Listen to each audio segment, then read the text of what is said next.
Yıldırım çaktı da. Evvel dedim de o tarafa vurdu direğe, böyle direğe. Sonra geldi iki defa da buna vurdu. Bu direğe dayandan sonra bu gizlenetler bura bağlı değildi evveller. Sonra bunu bağlamış. Bunun buraya yakın olmayına göre buradan top kesip girmişti evin içine, evin yandırıp. Pancarıdan ben öz gözümle gelmişim, iki defa buna vurdu. Ondan sonra bir saat yarım, iyi de hissederdim ama rezini hissedilirdim. Hani bakırdım evde gördüm yok hiç bilmirdim böyle dolar.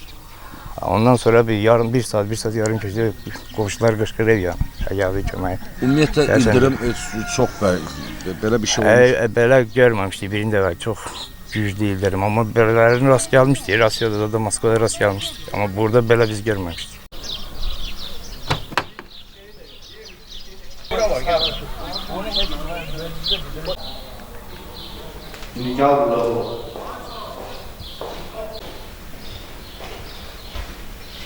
Интересно, перед домом. Çok kutulan yaralı o. O şey akşam uçuyor mu? Sayın şey. Toparlanır mısın?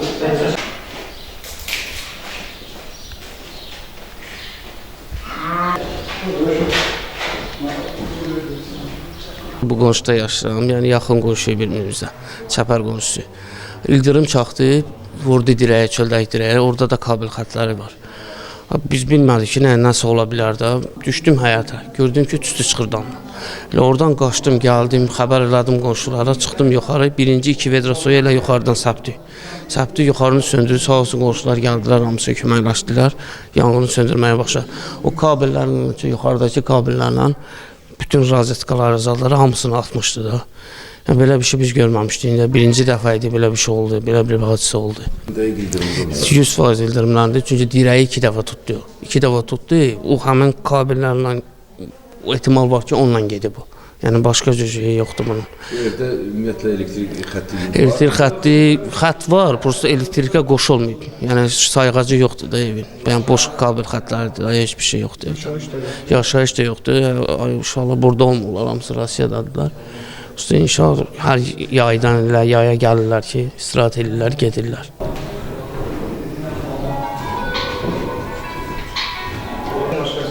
Birincisinin bura vurdu, sonra da dönüyor.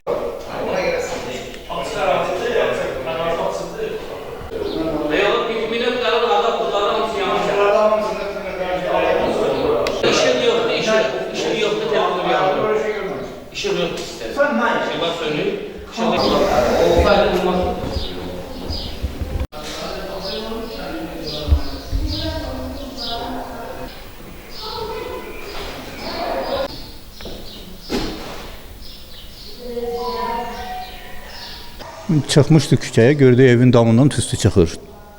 Qaça-qaça gəldi, gördü nədir, evin aşağısından başlayıb yanmaya. Qonşumuz gəldi, Fəvva gəldi, Kamil gəldi.